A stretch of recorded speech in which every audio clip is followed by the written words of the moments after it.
ये लाइट के ऊपर जो वीडियो है आप लोग का, ये थर्ड वीडियो है, थर्ड लेक्चर है। टॉपिक क्या था हम लोग का? रिफ्लेक्शन एंड रिफ्रैक्शन, परावर्तन और अपवर्तन। तो रिफ्लेक्शन में हम लोगों ने ये स्टडी किया था कि शैडो क्यों बनता है, कब बनता है और कहाँ बनता है, ठीक है। और इसके कुछ हम लोग इंपॉर्टेंट टाइप्स, इंपॉर्टेंट नोट्स हम लोगों ने स्टडी किया था। प्लेन मिरर के बारे में हमने स्टडी किया था नेक्स्ट वीडियो, प्रीवियस वीडियो में, मतलब सेकंड वीडियो में। आज हम लोग स्टडी करेंगे रिफ्लेक्शन में ही, लेकिन जो मिरर होते हैं टू टाइप्स के होते हैं, पहला स्फेरिकल, दूसरा प्लेन। तो प्लेन मिरर को हम लोगों ने काफी अच्छे से कवर किया है, अब हम लोग कवर करेंगे स्फेरिकल मिरर। और कल हम लोग स्टडी करते हैं नेक्स्ट वीडियो में मिरर फार्मूला मैग्निफिकेशन के साथ, ठीक है। आगे देखते हैं हम लोग, आज स्टार्ट करते हैं स्फेरिकल मिरर। हाँ तो देखिए, ये आप लोग का स्फेरिकल मिरर। स्फेरिकल मिरर होता क्या है? Spherical mirror is just like a plane mirror. Spherical mirror जैसा वर्क करता है वैसा प्लेन मिरर वर्क करता है, बस दोनों में डिफरेंट ये होता है कि प्लेन मिरर का जो सरफेस होता है वो फ्लैट होता है। प्लेन मिरर का जो सरफेस होता है वो कैसा होता है? फ्लैट होता है। और स्फेरिकल मिरर का जो सरफेस होता है कैसा होता है? स्फीयर टाइप का होता है, सर्किल टाइप का। जैसा कि यहाँ पे लिखा है, the reflecting surface, the reflecting surface of a spherical mirror may be curved inward or outward। जो रिफ्लेक्टिंग सरफेस होगा, जिस पे लाइट आके टकरा के वापस आएगी, बाउंसिंग बैक ऑफ लाइट होगी, उसका जो सरफेस होगा या तो वो अंदर की तरफ धंसा होगा या तो बाहर की तरफ निकला होगा, ठीक है। इन दोनों में से कोई भी होगा तो उसको हम लोग कहेंगे स्फेरिकल मिरर। स्फेरिकल मिरर जो होते हैं टू टाइप्स होते हैं, पहला होता है कन्वेक्स, पहला होता है कन्वेक्स मिरर, सेकंड होता है कनकेव मिरर। यहाँ पे मिस्टेक है, आठ की जगह एक्स होगा, कन्वेक्स मिरर। कन्वेक्स मिरर किसको कहते हैं? Spherical mirror whose reflecting surface is curved outward। जो बाहर की तरफ धंसा होता है, जो ऐसे होता है, इस साइड से पॉलिश होता है, इस साइड पे रिफ्लेक्टिंग होता है, उसको हम लोग कहते हैं कन्वेक्स मिरर। कनकेव किसको कहते हैं? कनकेव उसको कहते हैं जिसमें स्फेरिकल मिरर का रिफ्लेक्टिंग सरफेस अंदर की टाइप होता है, मतलब इस साइड क्या होगा? पॉलिश होता है, उसको हम लोग कहते हैं कनकेव मिरर। लेकिन जब आप लोग लेंस में जाएंगे तो लेंस टू टाइप्स के ना होकर लेंस सिक्स टाइप्स के हो जाएंगे।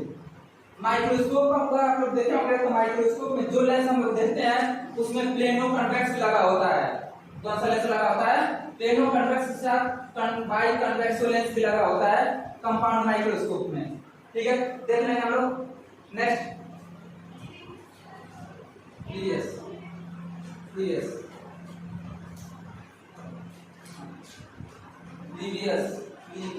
यही है ना।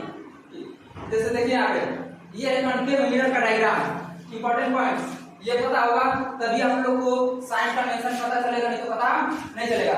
देखिए क्या है, ये है इसका रिफ्लेक्टिंग सरफेस, ये है इसका रिफ्लेक्टिंग सरफेस। ये जो मिरर है ये कनकेव मिरर है। कौन सा मिरर है? कनकेव मिरर है। इस साइड से ये पॉलिश किया गया है, इस साइड से ये पॉलिश किया गया है, लाइट इस पे आके टकरा के जाएगी। ये है हार्ड सरफेस। हार्ड सरफेस का मतलब ये होता है कि उस साइड से वो पॉलिश किया गया है। डिस्टेंस इसको क्या कहते हैं? पोल। जो मिरर के जो सेंटर में होता है, मिरर के जो सेंटर में होता है उसको कहते हैं pole. And pole is denoted by capital P। और जो सेंटर होता है स्फेरिकल मिरर का जो सेंटर होता है उसको बोलते हैं centre of curvature, it is denoted bye 2F और कैपिटल C।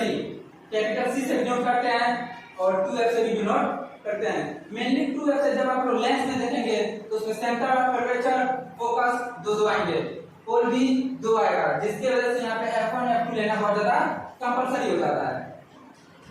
ये है रिफ्लेक्टिंग सरफेस और यहाँ से लाइट आएगी, रिफ्लेक्ट करके चली जाएगी। सेंटर ऑफ कर्वेचर और पोल के बीच के डिस्टेंस को कहते हैं radius of curvature. Distance between centre of curvature and pole is called as radius of curvature. और इन दोनों के बीच का डिस्टेंस, बीच के डिस्टेंस को कहते हैं फोकस। और distance between focus and pole is known as focal length. And focal length को डिनोट करते हैं, सॉरी फोकस को डिनोट करते हैं F से। ये कनकेव मिरर का था। और इसके बाद आप लोग देखेंगे कन्वेक्स मिरर का। जैसे लाइक ये, इसका जो रिफ्लेक्टिंग सरफेस होगा अंदर की साइड है, सॉरी बाहर की साइड है, अंदर का साइड हार्ड सरफेस है। हार्ड सरफेस का मीनिंग क्या होता है? इसको पॉलिश इस साइड से किया गया है। और अगर इसका टोटल मिरर बनाएंगे तो सेंटर ऑफ कर्वेचर इसका अंदर की साइड होता है, लेकिन उसमें आप लोग ध्यान दिए होंगे तो उसका सेंटर ऑफ कर्वेचर बाहर होता है। सेम होता है, ये पोल होगा, इन दोनों के बीच का जो डिस्टेंस होगा फोकस होगा इसको फोकल लेंथ कहेंगे, इसको रेडियस ऑफ कर्वेचर कहेंगे। ठीक है, जो बीच से जो लाइन पास आउट होती है, जो मिरर के बीचों बीच लाइन पास आउट हो जाती है, जो इंटरसेक्ट या डाइवर्ट नहीं होती है, उसको हम लोग कहते हैं प्रिंसिपल एक्सिस। लाइट इस पे टकरा के वापस चली जाएगी, ये कन्वेक्स मिरर है। कन्वेक्स मिरर में जो इमेज फॉर्मेशन होगा बस दो होगा। दो होने का रीजन बस एक होता है क्योंकि इसका जो रिफ्लेक्टिंग सरफेस होता है वो बाहर के साइड होता है और बाकी फोकस और सेंटर ऑफ कर्वेचर अंदर के साइड होता है, जिसकी वजह से इसका रीजन बन जाता है। इसमें बस इमेज फॉर्मेशन दो होते हैं। इमेज फॉर्मेशन बस दो होता है। पहला इमेज फॉर्मेशन वहां पे होता है जब ऑब्जेक्ट को हम लोग इंफिनिटी पे रखते हैं, और दूसरा इमेज फॉर्मेशन तब होता है कि जब ऑब्जेक्ट को इंफिनिटी और पोल के बीच में कहीं भी रख सकते हैं। देखेंगे हम लोग इसको अभी कुछ टाइम में। नेक्स्ट जो हम अभी बताया जो हमने बताया उसी को इंग्लिश में टर्म्स में लिखा है। देखिए क्या distance between the pole and the principal focus of a spherical mirror is called the focal length. मतलब जो पोल और प्रिंसिपल फोकस के बीच का जो डिस्टेंस होता है उसको फोकल लेंथ कहते हैं।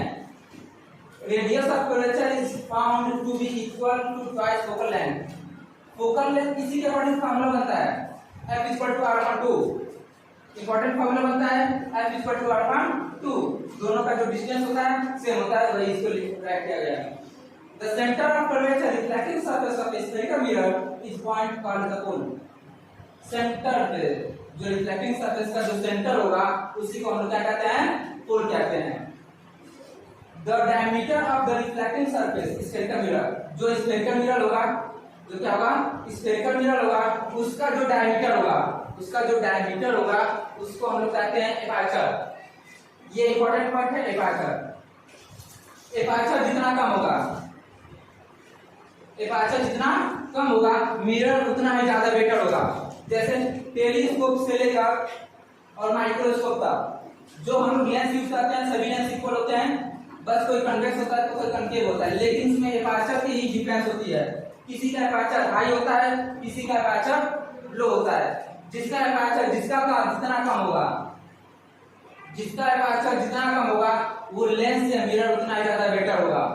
ठीक है, नेक्स्ट एपर्चर का मतलब वो होता है कि उसकी प्यूरिटी, उस मिरर की या उस लेंस की प्यूरिटी को ये एपर्चर कहते हैं। मेनली इस डिस्टेंस से मेजर करते हैं, उसके डायमीटर से।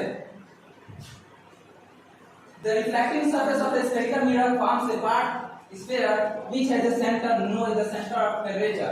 Center of curvature जो होता है वो मिरर का पार्ट नहीं होता है। Center of curvature जो होता है वो मिरर का पार्ट नहीं होता है। वो किसका पार्ट होता है? वो स्फेरिकल मिरर का पार्ट होता है। वो किसका पार्ट होता है? Spherical mirror. Convex lens, convex mirror या कनकेव मिरर का पार्ट सेंटर ऑफ कर्वेचर नहीं होता है, वो स्फेरिकल मिरर का पार्ट होता है।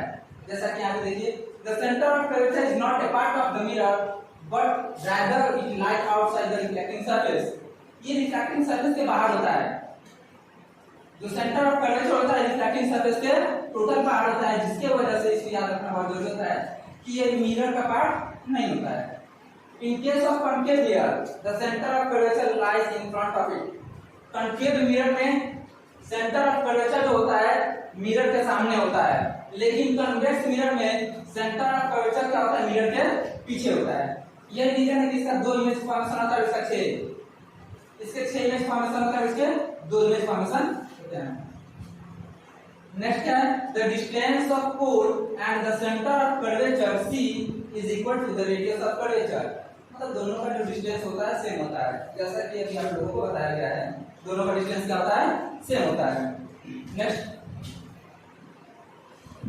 the radius of spherical mirror is which of the reflecting surface of a spherical mirror form a part is known as the radius of curvature. radius of curvature क्या होता है, diameter होता है। radius of curvature क्या होता है, diameter होता है। Distance between pole and centre of curvature, centre of curvature और पोल के बीच के डिस्टेंस को ही रेडियस ऑफ कर्वेचर कहते हैं, और उसको डिनोट करते हैं इंग्लिश के कैपिटल लेटर R से। नेक्स्ट पॉइंट क्या है, the imaginary straight line passing through the pole and the centre of curvature of a spherical mirror is known as principal axis. Principal axis किसको कहते हैं, वो इमेजिनरी लाइन जो pass out होती है स्फेरिकल मिरर के सेंटर से, या सेंटर ऑफ कर्वेचर से जो पास आउट होती है, या स्फेरिकल मिरर से जो पास आउट होती है, उसी को बोलते हैं प्रिंसिपल एक्सिस। नेक्स्ट है यहाँ पे all the refracting rays meeting intersecting at a point on the principal axis of the mirror, this point is like the focus। जो सिंपल जहां पे इमेज बनता है, जहां पे इमेज बनेगा उसी को हम लोग कहते हैं उसका फोकस। मेनली जो इमेज बनता है वो फोकस पे बनता है। क्यों? क्योंकि कोई भी ऑब्जेक्ट का डिस्टेंस हमको पता नहीं होता है। जैसे सन का इमेज हमको बनाना है तो सन